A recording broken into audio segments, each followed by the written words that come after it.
On elected official compensation. It is Thursday, February 12th. The start time is approximately 8:40. I'd like to welcome Commissioner Blevins to the table, who joins us now.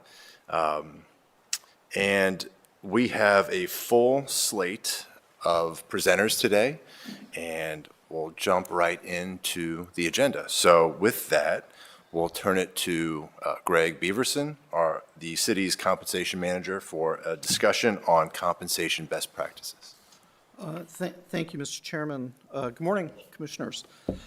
Excuse me. I know it's 8:30 in the morning, and I'm not going to try to put anybody to sleep with this information, but compensation best practices have traditionally been very important points of discussion in the past in previous commissions. And really what we're doing is we're grounding ourselves with how do we do this? How do we go about doing surveys? What are the best practices for surveys? And so on, so several other things. So I'll just jump right into it. One part of that discussion starts with discussion of the market, because you'll hear me use that term market a lot. Well, what is the market? So let's define it.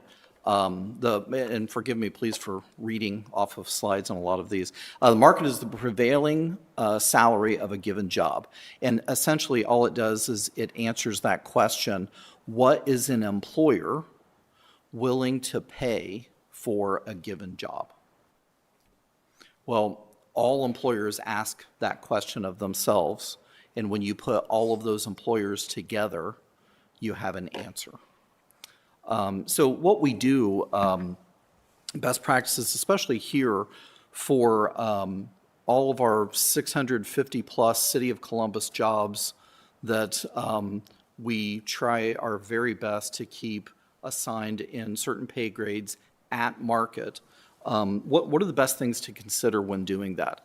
Well, level of responsibility is extraordinarily important. And bringing it back to, yes, we're here for elected officials, but is there any variation among level of responsibility for different elected officials? That's a good question to ask oneself. We take into consideration level of responsibility, comparable region. Local, state, regional isn't on there, but that would be defined as Midwest for us, and national. One question that we ask ourselves continuously is, going back to that level of responsibility, what kind of job are we pricing? Are we pricing a custodian, for example? If we need to set the market and set our pay grades for a custodian, would we look at what Seattle and San Diego and Las Vegas and Houston are paying custodians, or would we want to keep it more, closer to us? Would that be more of a regional consideration? And that would be the answer, is that we also have to ask ourselves, who would be willing to move to come to take a job as a custodian at the City of Columbus? Maybe somebody from Cleveland, maybe Toledo, maybe Cincinnati, maybe Akron, but really it would probably be more of a centralized Columbus metro region type of thing. So that is what we would do in terms of market research. We would limit it to the Columbus metro region. The opposite, the other end of the pole there, department director. Would we limit our search for a market raise for a department director to the Columbus metro region? No, probably not. We would search in places like Seattle and San Diego and San Francisco and Las Vegas and Denver and whatever cities I missed there. And that's way out there, but not to leave out the East Coast either. But that would be more of a national search because of the level of responsibility for a job like department director. So again, it's something that the commission should take into consideration when I'm supplying and then analyzing and reporting the market data from the cities that have been selected. What about the number of employees in the organization? The City of Columbus has a little over 10,000 employees. We would generally want to look at cities with a similar employee population, probably not my hometown of Bell Center, Ohio, in Logan County, population 850. Well, the last time I checked, I think we maybe have 2 employees compared to the 10,000. So making those comparisons is very important as well. And then the population of the city, and I know we discussed this a little bit at the first commission meeting as well. Population of the city is important. It's a factor, it's a consideration, but we shouldn't limit it to just the population of the city. And I know Kirsten is going to have a lot of additional information to support other cities for the list. Salaries of actual employees are collected, and then the median is determined, and this is what becomes the market. What's really important here is what we'll be collecting is the actual salary of the elected officials. In my experience, I don't recall that there are a lot of elected officials at other cities where there is a range of pay. Usually it's something similar to this, that there may not be a commission, but there is something to the sense of an elected official gets paid this amount and only this amount. However, since we're talking about the market, since we're talking about market studies, I'm sure everyone is familiar with a pay range, a pay grade, a range of pay from this amount to that amount. The problem that comes into play a lot, and we have this with employees, we have this with folks from other organizations who come here. They come in with a set of assumptions, is that, hey, you see their pay ranges are arbitrary and not useful in determining the market. I found my job somewhere else, and the pay range was from this to that. Well, no one picks the low end of the pay range, right?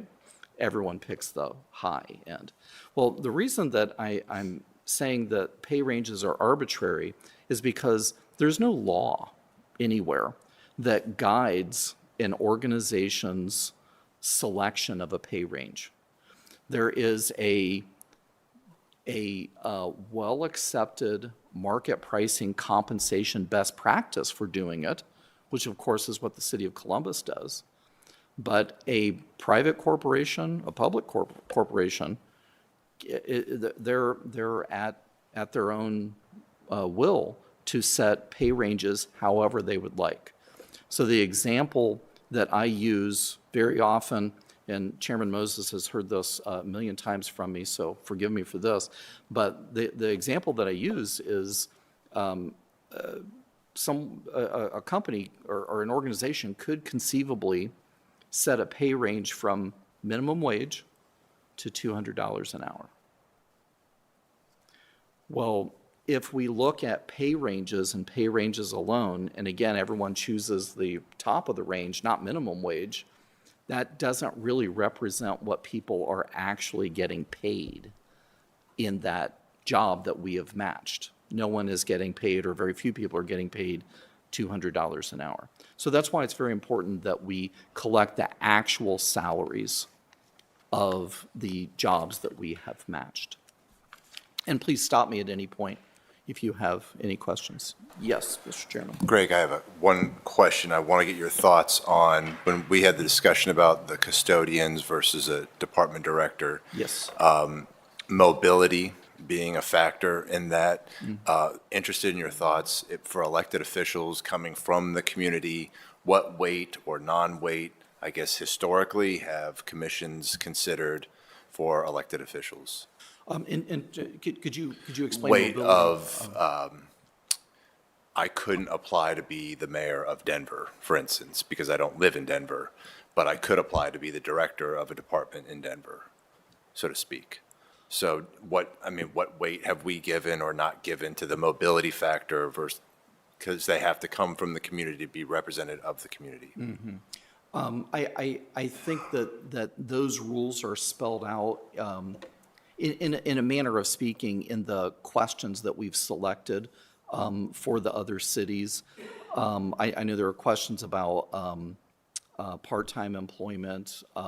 Does the person have to be a resident? And so on. In terms of how that would affect what we're doing for the survey, I don't think that that's come up a whole lot in the past, and it's a valid question. I just don't recall it coming up a whole lot in the past. Thank you. I wish I had a better answer for you. That's fine. Thank you. The median, let's talk about the median and how I'll report these numbers to the commission. The median is the preferred over the mean or the average. It represents the greater tendency. And median is just a Latin word. It's from the Latin word medius or medius that means middle. And when I say middle, it's quite literal. So you can see here, there are 5 numbers that I've put up there. And those 5 numbers, it's literally the middle one is 50.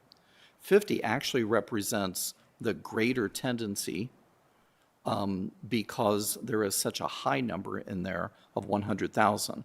That would throw it off. That would provide too much weight to that high number.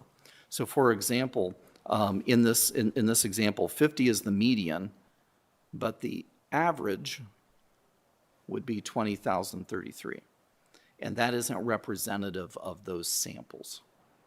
And so that, and certainly that's an extreme example. I realize I did that on purpose. But that's why we would tend to stay away from the average. And this comes into play, and I'm sorry for all the reading here. This comes into play in a few different cases. Some elected officials are paid much less because, for example, the job might be part-time. And that's spelled out. It may not be equivalent to the same job elsewhere. I would argue that we probably shouldn't be using that then, that the commission shouldn't be using that. Or the elected official has taken a voluntary significant cut in pay. And I've seen all of those scenarios present themselves.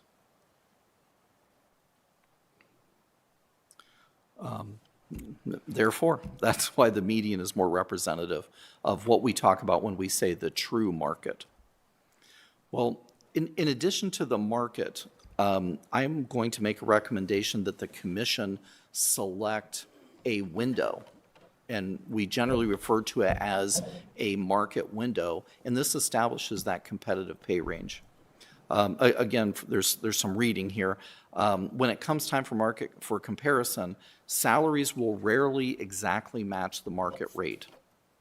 So a market window is useful in determining whether a job is at, below, or above market. And what do I mean by that? I do have an example. Let's say that a given job, we have found that the market rate is $50,000. And there has been a comparator salary. This city over here pays $48,000 for that job. The commission should decide whether or not that needs to be closer to $50,000, farther away from it, or $48,000 is fine. And my recommendation is that you establish a market window.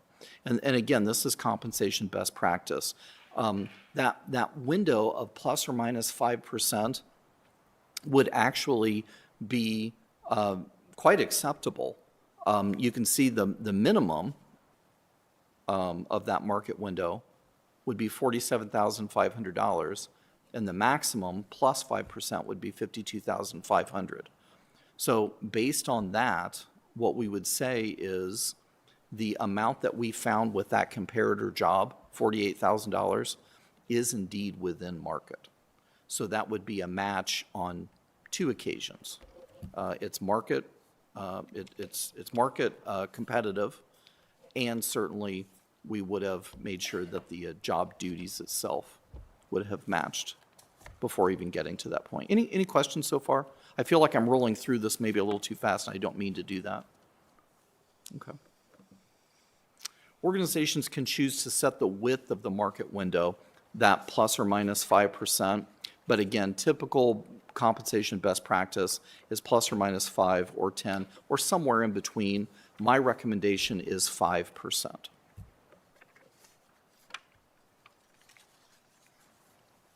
Yes, Commissioner Johnson.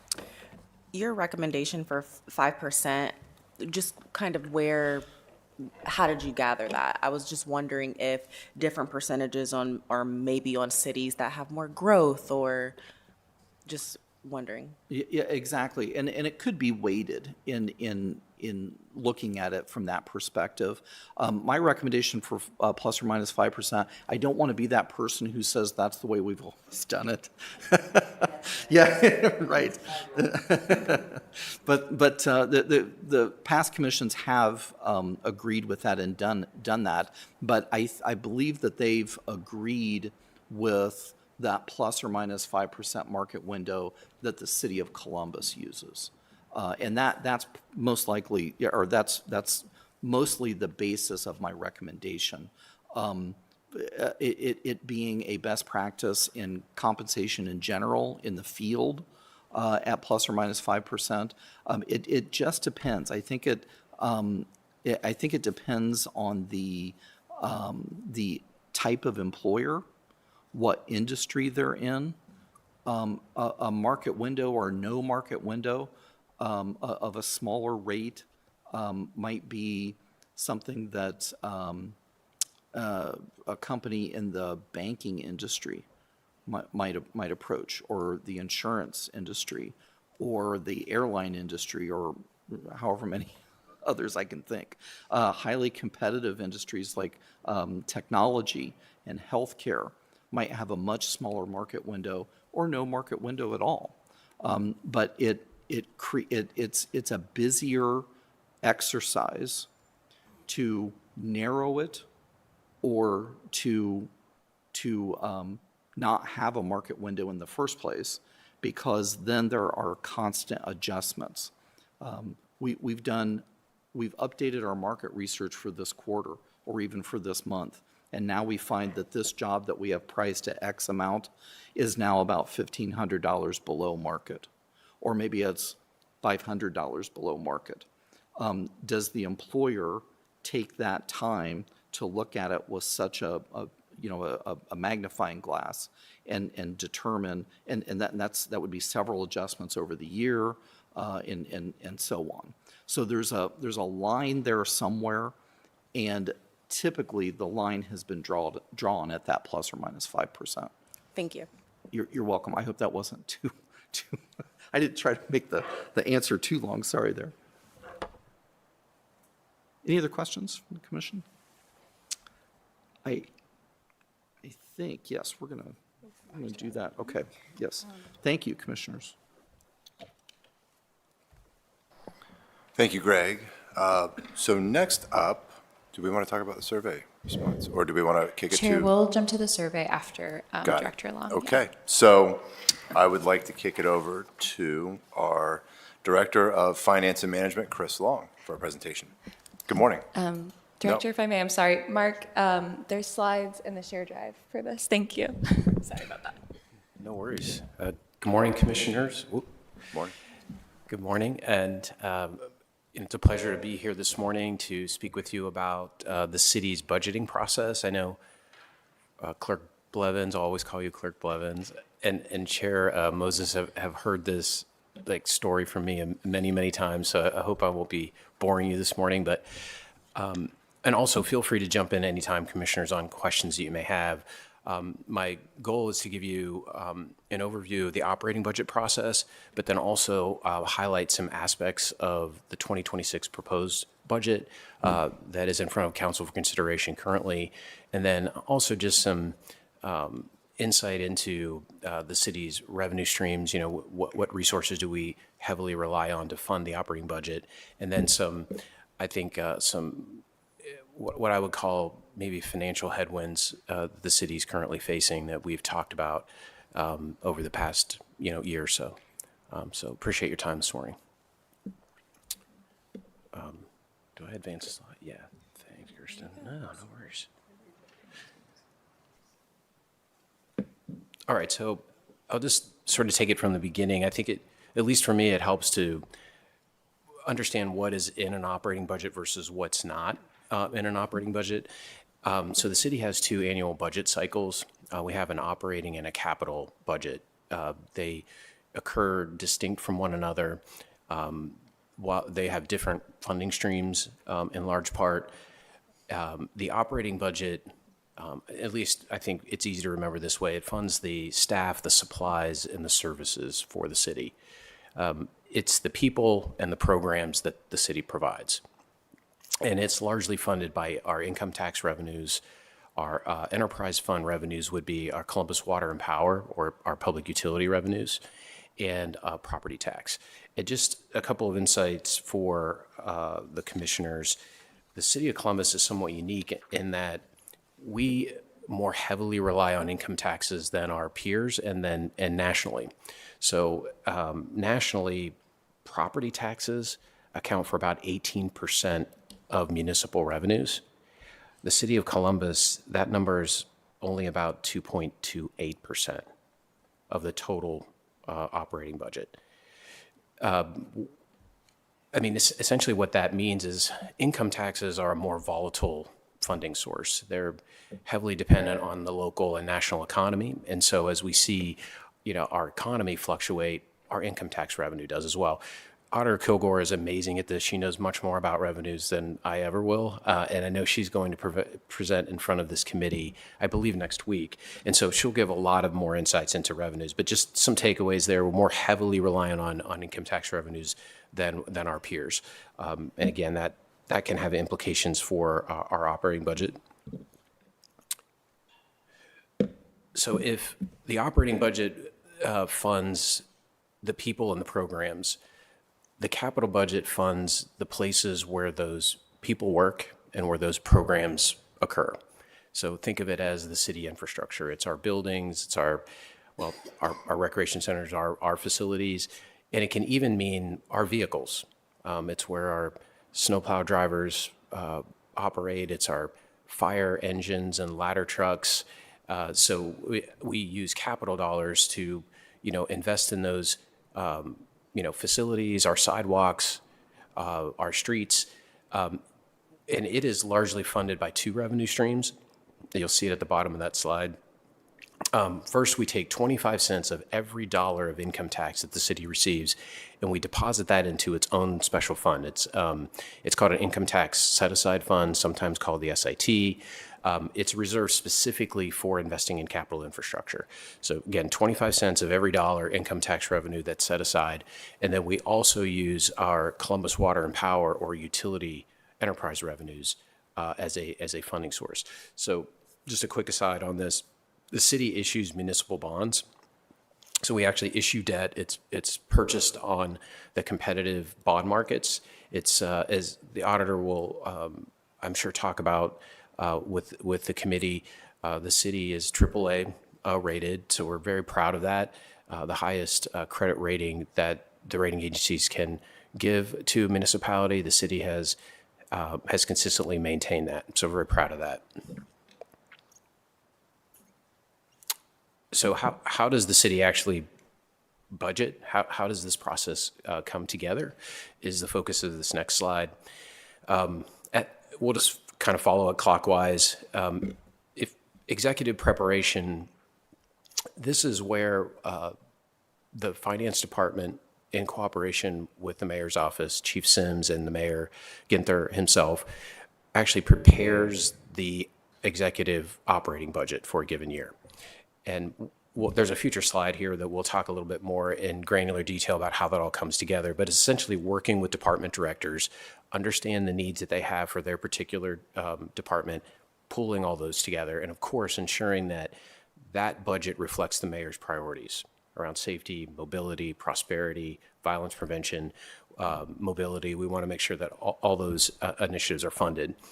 That second box to the right there, legislative consideration and adoption, is actually where we're at right now with the 2026 operating budget. Council is considering the mayor's budget for adoption.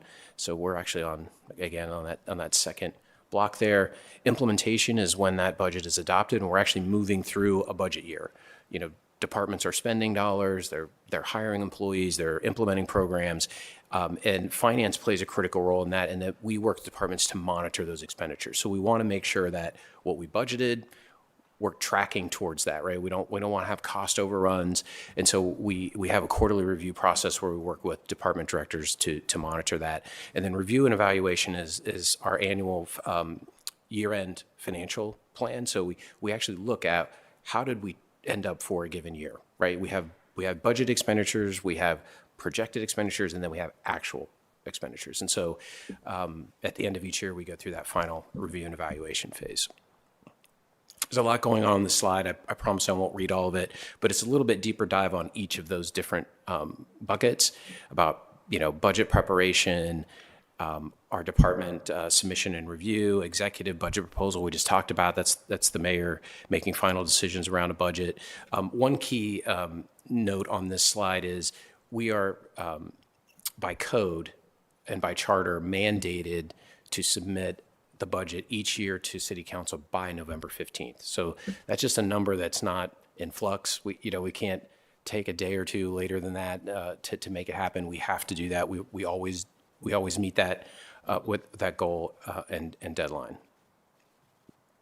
Again, I'm not going to read all of this to you, but and I'll make sure we get you a copy of these slides as well. But this is just key highlights through the year of when we do check-ins or when we pull information together. It's our budget calendar. And this is a snapshot of the mayor's proposed 2026 operating budget. It's over $2.7 billion, and it's the largest operating budget submission in the city's history. I think that's a testament, obviously, to our residents and to the strength of our local economy. It's something we're proud of, and again, we're fortunate to live in a region where, you know, we have additional resources come in here each year that we can invest. Just the key takeaway on that. That the blue section, the largest piece of that pie, I know that the graphic is a little bit tilted, but up in the upper left-hand corner, you'll see general, 1.26 billion. I don't know if you guys see that there. That should be over that blue section. So the general fund portion of the city's overall operating budget is the largest single component. And that is almost 80% of that is funded by income tax revenues. So kind of the key takeaway on this is biggest component of the city's operating budget is the general fund piece, and most of that is funded by income tax revenues. So that's why in the city we're so focused on income tax revenues and how they're projecting and what we think those numbers are going to be for the current year and for out years. And again, Auditor Kilgore is going to do a much deeper dive on all of that for you. That red section is the second biggest component of the city's overall operating budget. We call it enterprise. That's Columbus Water and Power. That's our Department of Public Utilities, now known as Columbus Water and Power, is the second biggest component. And they're funded largely by user fees. So all of the rates that all of our customers pay, water, sewer, electricity, that funds that piece of the operating budget. And then the smaller components are, you know, we have departments that have fees and other revenue sources beyond those. So, you know, recreation and parks, building and zoning, public service gets some state revenues. So you'll see those two smaller pieces of the pie for internal service and that yellow gold section of special revenue. Those are those non-income tax, non-user fee revenue sources. So about 2.7 billion overall. This is just a graphic that shows the near-term history of the city's general fund budget. You'll notice, again, this is a testament to our local economy, but the general fund budget in 2023 was a little over $1 billion, 1.1 billion. That's grown to, you know, 1.25, 1.26 billion dollars in the mayor's 2026 proposed budget. So we've seen a steady increase in operating budget over the last 3 or 4 years. And again, a lot of that is driven by the fact that income taxes have been growing. So it's a good thing. A lot going on this slide. This just looks at not on a department level, but how are we investing those dollars? And you'll see the largest single component there, that sort of orange section, is for public safety and violence prevention. So the largest single component programmatically of the city's budget is around our public safety operations, our police, fire, and violence prevention. Second biggest component is that blue. And, well, actually, I flipped those. Single biggest component is blue. Second biggest is public safety. So single biggest component is our water, Division of Water and Power. Just in terms of takeaways on financial stressors, what are the things that we're keeping an eye on, right, from a budgeting perspective, would be the fact that we're seeing the city's cost structure change. And we're seeing especially costs around personnel, wages, and insurance. This is something that Chair Moses knows a lot about, are growing significantly. And so what we've seen is, and it's understandable, and sort of this post-COVID inflationary environment, we've just seen all the city's costs go up significantly, almost across the board. And I said personnel drives most of it. Our operating budget is heavily weighted towards personnel expenditures. Roughly 70% of operating budget costs are around personnel. So that's the salary and benefits. And again, we've seen those increase. We're anticipating a double-digit increase in insurance costs in 2026. I think that's something everyone's seeing everywhere, right? Public sector, private sector. And again, we want to pay our employees competitive wages. They need a living wage. They're facing the same cost, right, at the grocery store and elsewhere. So we're seeing our personnel costs go up, significantly as well. I threw a lot out there. I will pause and happy to answer any questions.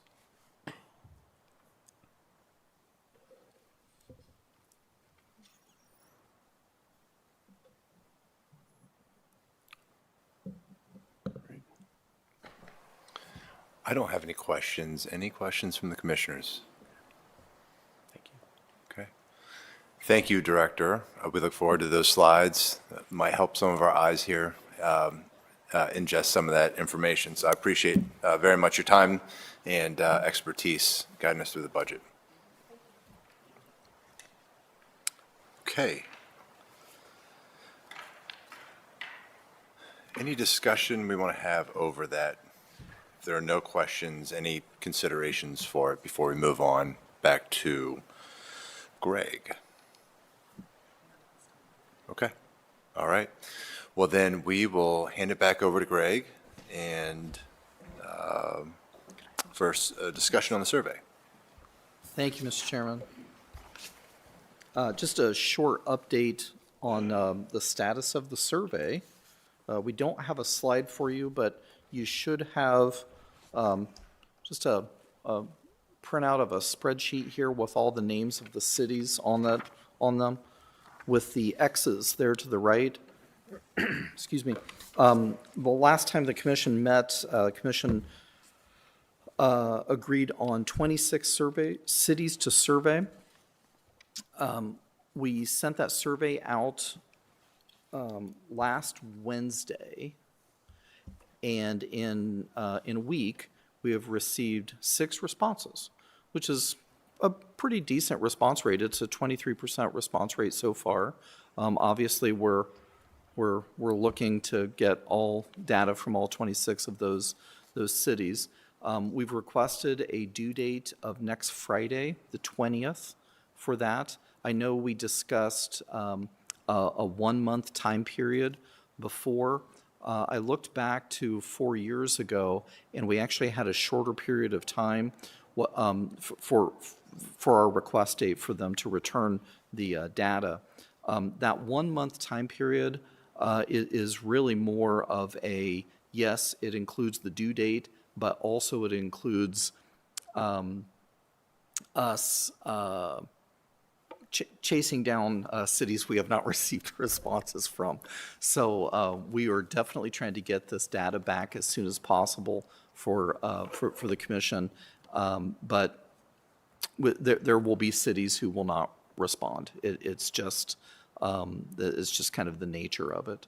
And you can see there, you can see there on the printout, the cities we have who've responded so far: Austin, Denver, Lexington, Minneapolis, San Antonio, and St. Louis.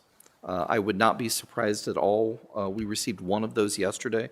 I would not be surprised at all if we received a few more today and a few more tomorrow.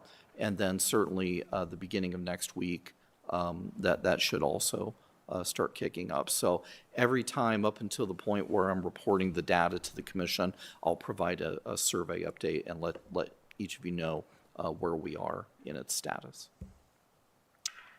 Any questions? Thank you.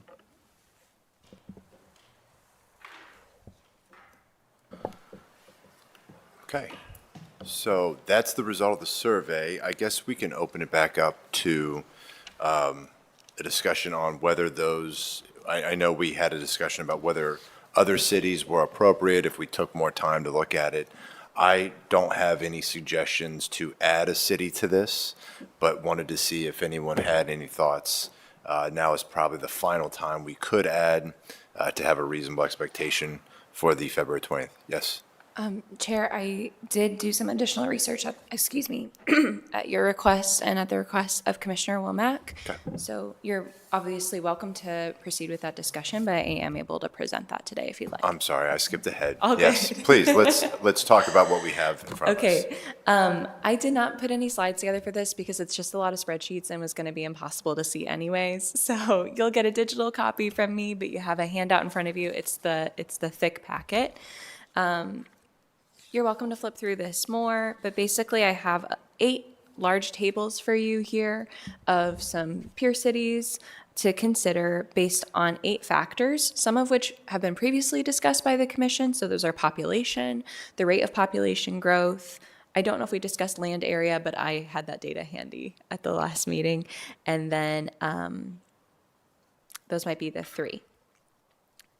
Commissioner Womack, you requested that I analyze race and ethnicity demographics, sex demographics, and the MSA comparability.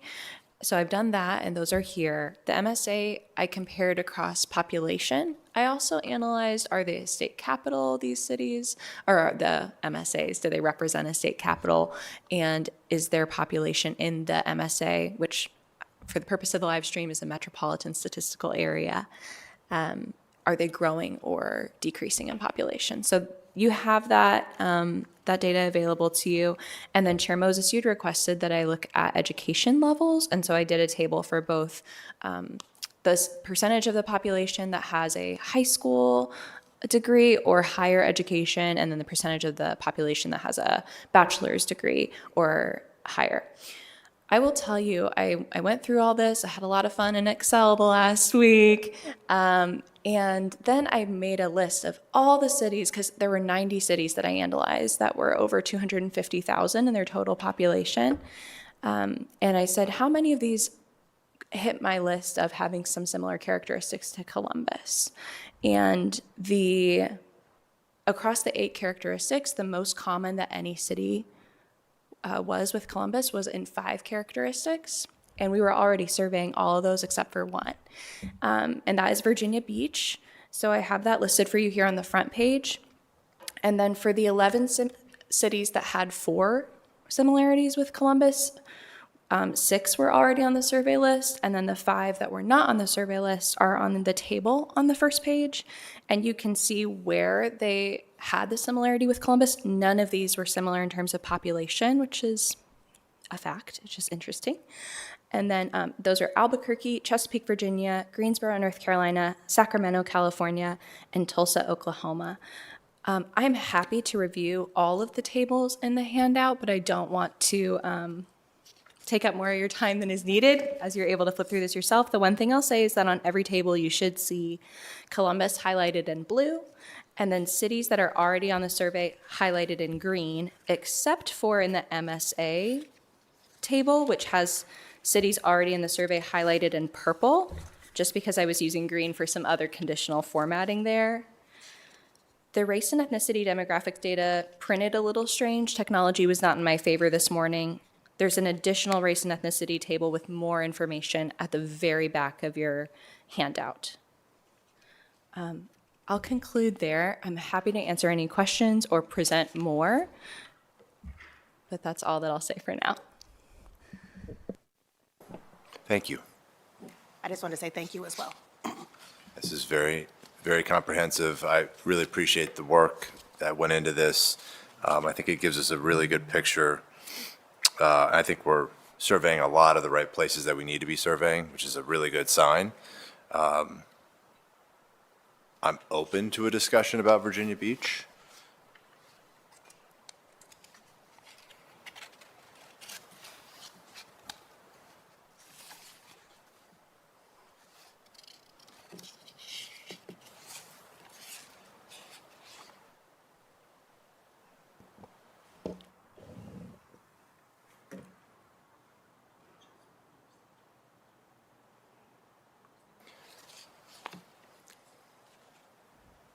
I don't have it in front of me now, but did we ever survey Virginia Beach or send them a survey in years past? No, Commissioner, we did not. Okay. Virginia Beach has contacted me for salary data previously, so I do have a contact for them. And I'm sure it's here somewhere, but if I remember right, I've always been surprised the size of Virginia Beach, I think it's about 500,000 people or so, 500,000 or 600,000, which is always surprising to me. But if the commission chooses to add it, that shouldn't be a problem at all. Chair Moses, thoughts?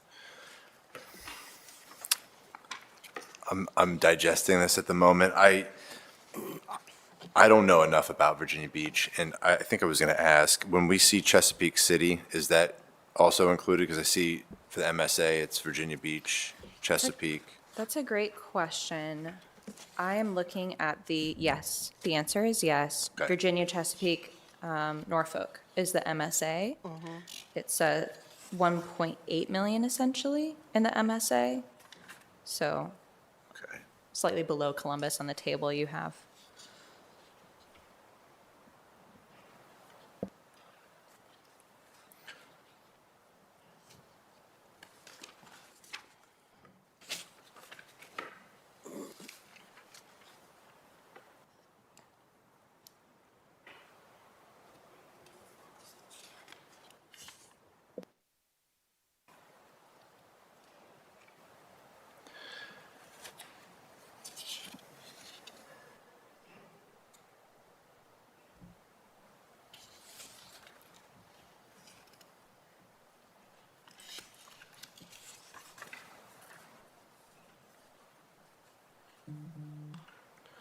So I'll just generally say that I think it's on these demographics, right, on sort of the data, if it is something that is a city that's growing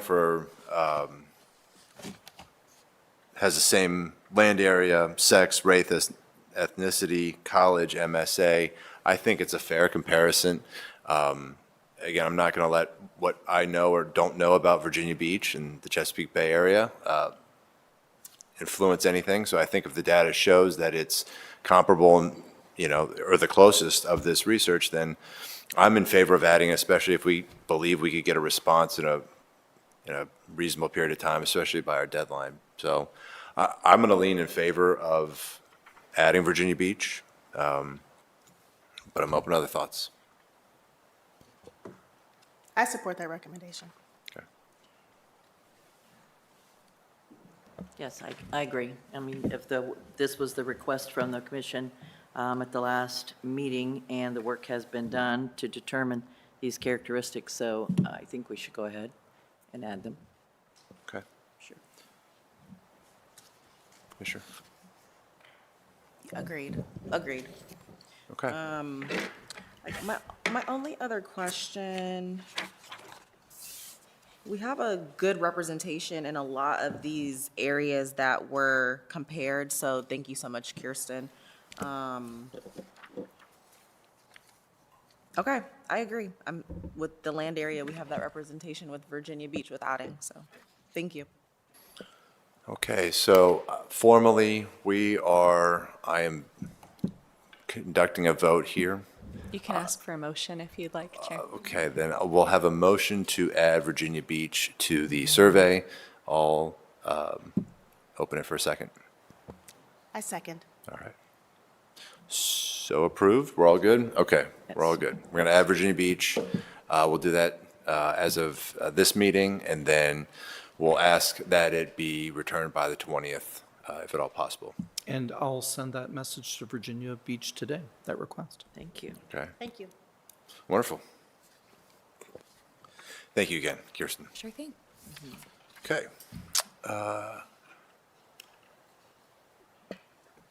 We have moved quickly through our agenda this morning, which is wonderful. We are very efficient. So we sort of have, I guess, a stopping point at this point, but we have time for open discussion about the cities, the survey. We don't have really the data to really kind of do much else at this point, but I don't want to miss an opportunity to have the discussion. So I'll open the floor if there are any thoughts before closing the meeting.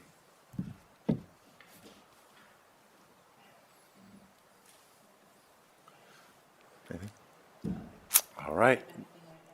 Well, seeing none, at this time, unless there's something else from Kirsten, Greg, we are going to adjourn the meeting, and the time is approximately 9:30.